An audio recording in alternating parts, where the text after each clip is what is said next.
Hello, my name is Les Brown. This is Mamie Brown's baby boy, and I want to thank you so much for joining us. You know, at this particular time, I want you to, first of all, pat yourself on the back and take the time to thank yourself for becoming involved in a process for looking at your life. If there's ever time that we need to begin to stop and think and assess ourselves, that time is now. When you begin to look at the foreclosure rate that's going on in the country and the foreclosures and the bankruptcies, and in addition to that, the violence and people losing their jobs and the level of uncertainty and fear that people are feeling. And I think there's a level of stress in the air unlike anything we've ever felt before. And so just to take the time to think, to pause, and particularly not only looking at what's going on, but asking yourself the question, how's this affecting me?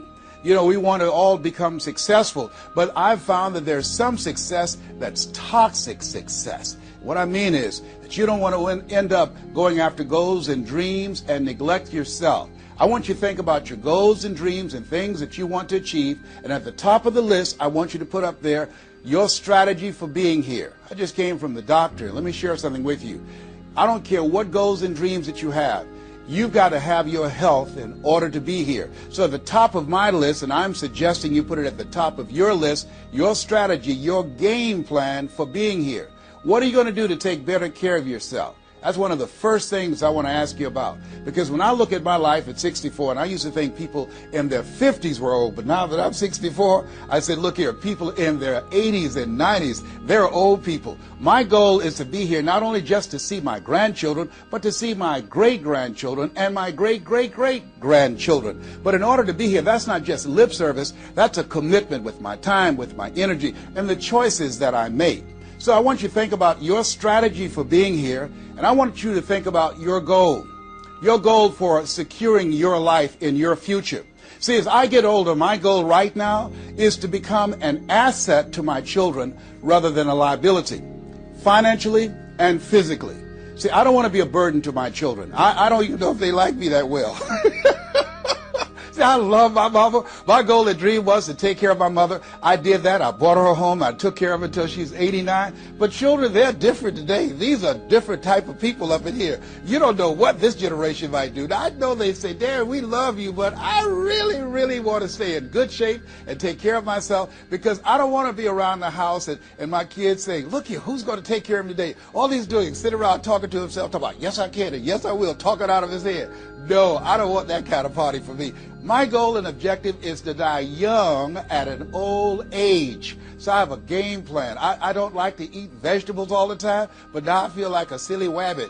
Why? Because I realize at this stage of my life, I've got to eat more vegetables, I've got to get more rest, I've got to drink more juices, and I've got to do all of the things that make the healthy choices that will say to my body, Les, you plan to be here, I see that you're serious, so I'm going to take care of you. I do 160 push-ups every morning nonstop. Why? I couldn't do that at 15 or 20. But at this stage of my life, I've got to do those kinds of things in order to challenge my body, to stretch my body, and to indicate I plan to be here. What's your plan? What's your goal? Because if you don't have a goal for being here is not a given. When I was a kid, we used to go to funerals of old people. I can't tell you how many young people whose funerals I've gone to. I can't tell you how many.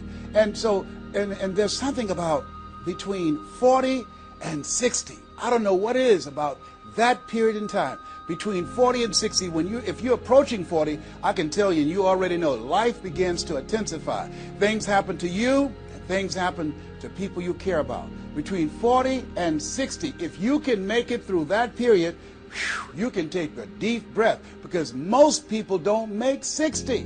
Most people don't. And why? And I think it's because people just take it for granted that they're going to be here. So I want to share with you some goals and strategies as you think about your goals. I want you to visualize yourself having optimal health.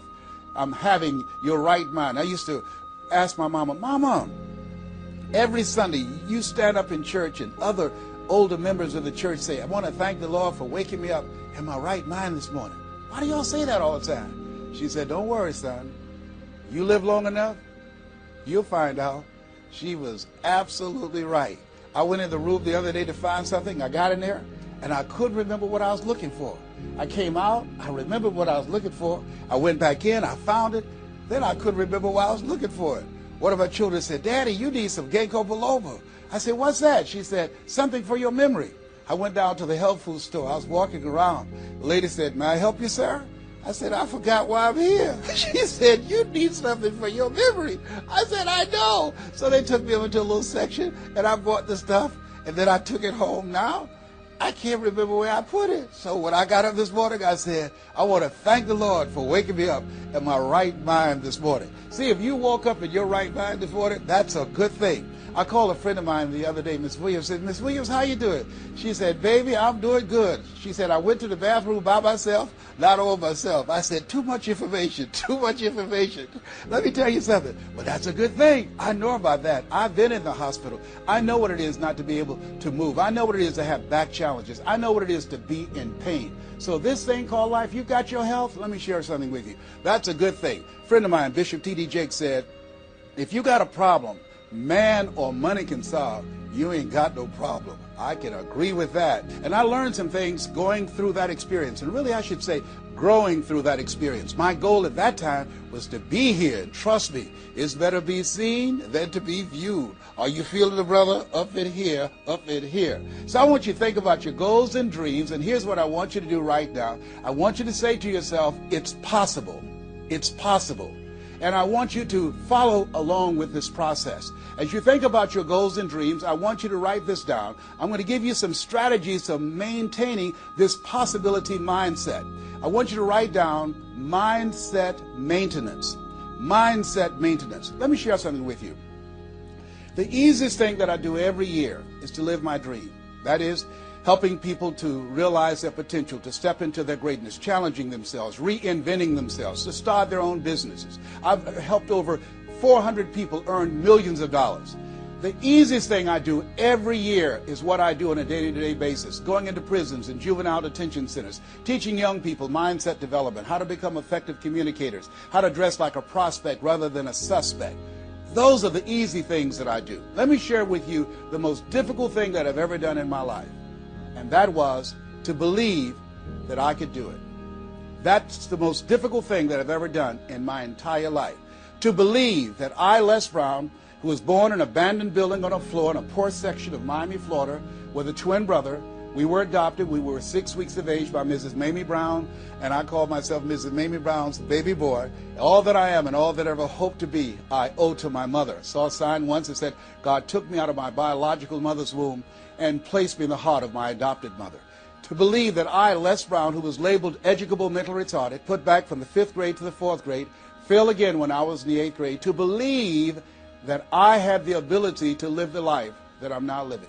No one could have told anybody who knew me, including myself, looking in on us when Mrs. Mamie Brown was raising us in a poor section of Miami, Florida called Liberty City in Overtown, that I would be who I am right now. I didn't even know that. And I want you to think about your goals and dreams, and I want you to expand them. Why? Because it has been said that most people fail in life not because they aim too high and miss. No, most people fail in life because they're just like I was for 14 years. They aim too low and hit, and many never aim at all. Not at all. They just go through life surviving. Someone said that many people die at age 25 and don't get buried until they're 65. I was talking to a friend of mine named Rosia, and I said, Rosia, how you doing? And she said, let me tell you something. Life is a mess. I said, girl, what are you talking about? She said, my life is a mess. She said, you know what? She said, I just was sitting up here thinking, I haven't lived. I haven't lived. She said, I've been working hard all my life, paying bills and taking care of my children, and my children are gone, and I've just been thinking, I haven't done anything. She said, when I die, I don't want when people view my body, I don't want them to say, oh, she had a funny expression on her face. I said, what do you mean by that? I don't want to have an expression that I'm mad. Because if I died right now, I would be mad. I said, why? What are some of the things you'd like to do? She said, travel. I would love to travel. I'd like to see the pyramids. I've never been to Paris. I want to go to Paris. I've never been there. There are things that I want to see, things I want to do. She said, I want to make a difference in young girls' lives, teenage mothers. I was a teenage mother. I want to be able to make a difference in their lives and see the impact that I had on their lives. And she mentioned a variety of things. And I remember a story about a lady who went to the doctor, and she was diagnosed with terminal cancer. And she came home, and she was sitting at a table, and she was drinking some coffee, and all of a sudden, she just looked up and she said, "I refuse to die an unlived life. I refuse to die an unlived life." And she decided that she was going to live. That up to that point, her life was for her family, for her children, for her husband, but she had left herself out of the equation. Have you ever done that? I remember at a period of my life, I was going to work, and I was working on a job that I hated. And at the same time, I was praying that I wouldn't get fired. I was praying that I wasn't laid off. I was miserable. Nobody was holding a gun to my head, but I showed up every day, and I used a flimsy excuse. Well, I got to pay the bills. I've got a car payment I have to pay. I have a family. I have children. I have a car note, and I have a mortgage note I have to pay. I've got to survive. I was showing up for a paycheck. Ladies and gentlemen, that's not living. And a friend of mine said, "You know when people change?" And I said, "No." He said, "When they get to the point when they say, 'I've had it. I've had it.'" I think the only reason that you're listening to me right now, the only reason that you're watching this webinar, that there's somewhere in your heart of hearts that you've said, as you looked at your life, you said, "I've had it." And not only have you said, "I've had it," but you said also in your heart of hearts, "I can do better than this." And let me share something with you. You can. Because if anybody told me, and I'm going to share some things with you that I've done, not for the purpose to impress you, but to impress upon you what the possibilities are when you work on your mind and have mindset development. Because I've found that how people live their lives is a result of their state of mind. It has been said, you don't get in life what you want, you get in life what you are. So part of the process, number one, is expose yourself to positive messages. See, what I'm doing right now, I'm distracting the story that's going on in your head right now. How you live your life, how I live my life, how all of us live our lives is a result of the story we believe about ourselves. And most of us are born into stories. I was born into a story where we were poor, but we didn't know it. I didn't know we were poor until I got on a bus with my mother going to do domestic work on Miami Beach. And when we crossed the Venetian Causeway and I saw those big, beautiful hotels, and I was in the homes with my mother making up beds and cleaning, and we ate the food left over from the families that she cooked for. And we wore the hand-me-down clothes of the children that she kept. And I kept saying, "Mama, what is it, boy?" As we got ready to pack up to go back home and to Overtown and Liberty City and all the poverty and filth and the violence there, I was saying, "Why can't we stay here?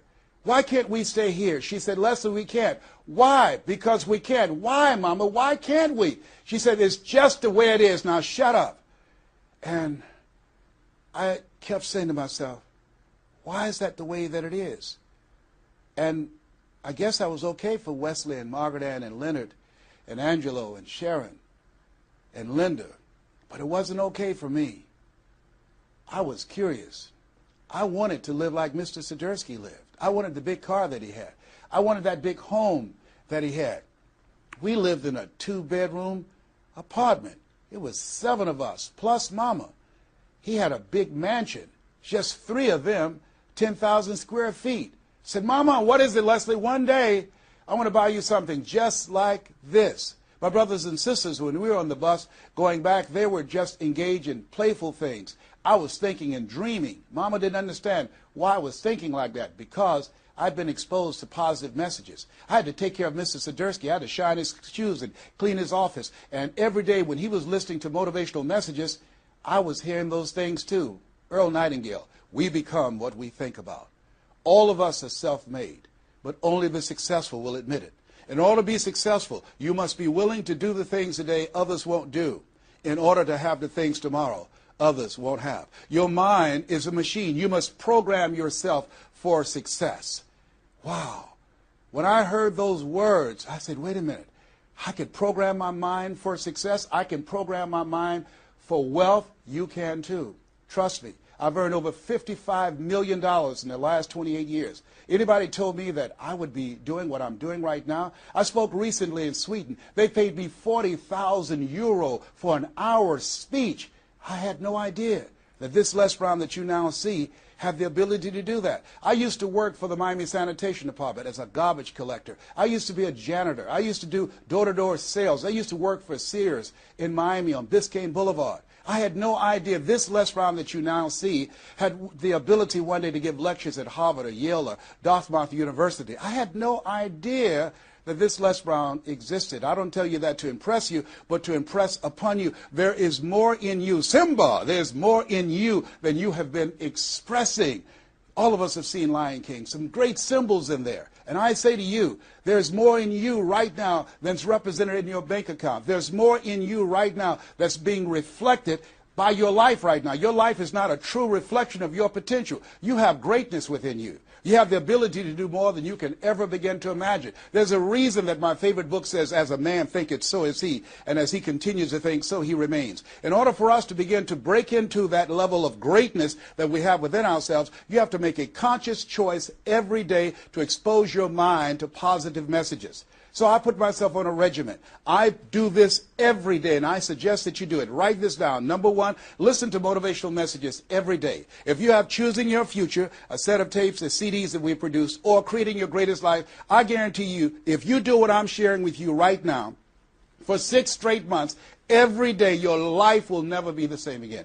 I guarantee it 100%. You listen every day for 1 hour to Creating Your Greatest Life, any of those messages, because faith comes by hearing and hearing and hearing. What it will begin to do is interrupt the story in your mind. It will override the story that you believe about yourself. It will distract all the negative thoughts that you have that's holding you back, that held me back for 14 years. When I used to go see the #1 motivational speaker on the planet, Zig Ziglar and Tony Robbins, and my heart said, I can do that. I love to help people. I'm just like my mother. And then my mind would ask how. And I went from my heart to my mind. And my mind would say, Les Brown, you don't have a college education. Les Brown, you've never worked for a major corporation. Les Brown, you were labeled educable mental retarded. They call you DT, the dumb twin. You're not as smart as your brother.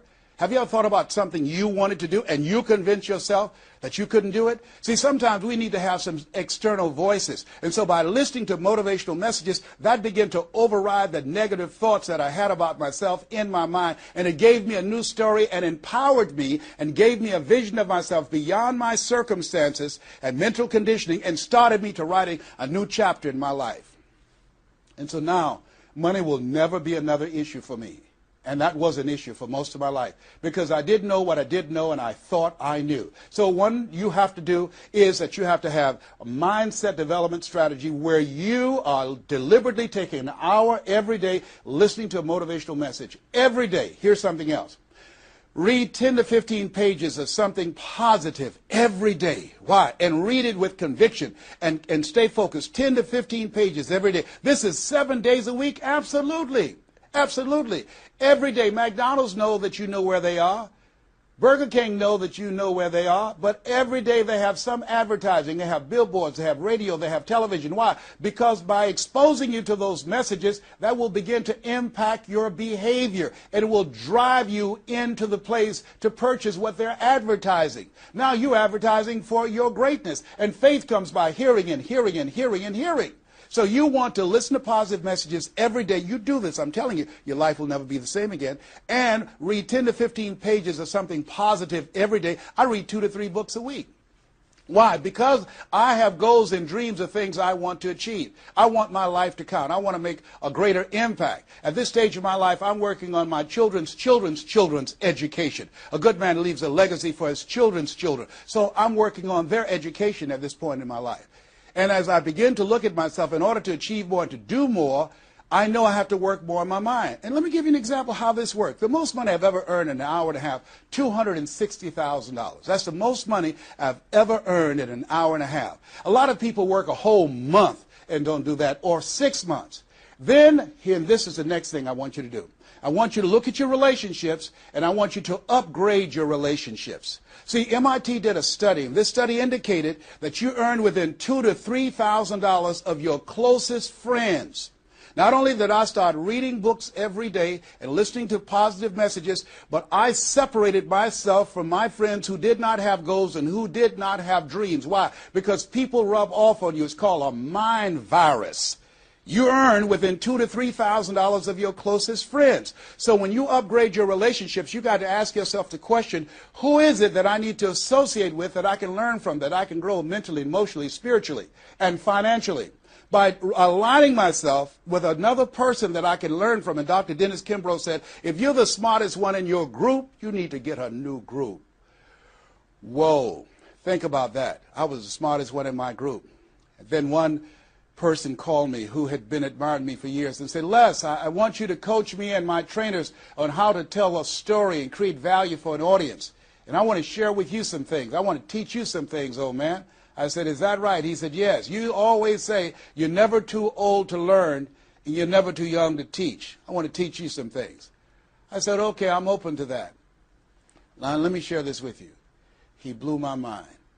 The most money, as I mentioned to you, I've ever earned, speaking to over 8,000 people in Salt Lake City, Utah, $260,000. I did an event with this individual, just over 500 people, because of what I learned from him, because I upgraded my relationships. I earned over $410,000 in an hour and a half.